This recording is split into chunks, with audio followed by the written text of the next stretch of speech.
Sixth sum is a cottage industry produces a certain number of pottery articles. ठीक है, pottery articles एक दिन में कुछ numbers बनाते हैं और last line जो है ना, find the number of articles produced and cost of each articles.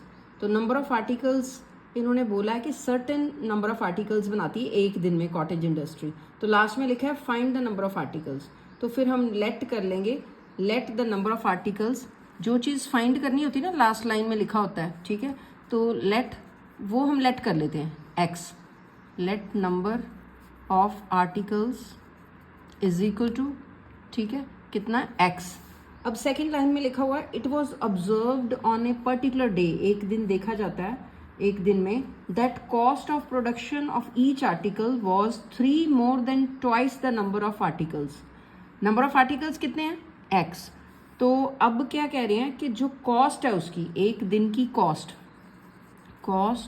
On particular day, मैं शॉर्ट फॉर्म में लिख रही हूँ ताकि आपका टाइम वेस्ट ना हो, ठीक है. कॉस्ट ऑन पर्टिकुलर डे जो है वो कितनी है? 3 more than twice the number of articles produce. तो नंबर ऑफ आर्टिकल्स कितना माना है? x. Twice the number of articles कितना हो जाएगा? 2x. 3 more कितना होएगा? +3.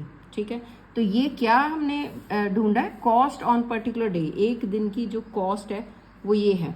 अब कह रहे हैं if the total cost of production on that day, total cost of production जो है उस दिन में 90 हुई है, ये भी तो हमने यही ढूंढी है. तो 90 मतलब, अब देखो कॉस्ट जो है उसको हम नंबर ऑफ आर्टिकल्स के साथ मल्टीप्लाई करते हैं तभी टोटल कॉस्ट आती है ना.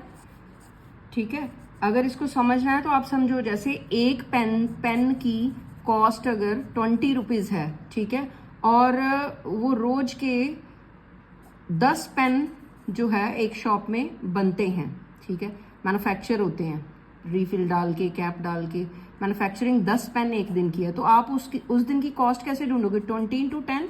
तो इसमें यही किया हुआ मैंने, ठीक है, मतलब कि जितने टोटल आर्टिकल बने हैं एक दिन में और जितनी उसकी कॉस्ट है मल्टीप्लाई कर दिया. तो इन्होंने बोला है कि 90 रुपीज़ है, इन्होंने भी तो इक्वल कर दिया, ठीक है, हमने लेट किया हुआ था. अब ये चीज़ें ढूंढनी हमने कि कॉस्ट कितनी है और अब कितने नंबर ऑफ आर्टिकल्स हैं. तो इक्वल करके इनको मल्टीप्लाई करो. x को पहले इससे 2x² + 3x is equal to 90. अब 90 को इधर ले आओ, 2x² + 3x - 90 is equal to 0. अब आपको पता है मिडल टर्म स्प्लिट करनी है, कैसे? फैक्टराइजेशन से. तो लेकिन आप पहले देखो कि किसी एक टेबल से डिवाइड करने पे ये कुछ हो सकता है, इसको सिंप्लीफाई कर सकते हैं? नहीं कर सकते, ठीक है, क्योंकि एक टेबल में ये तीनों जो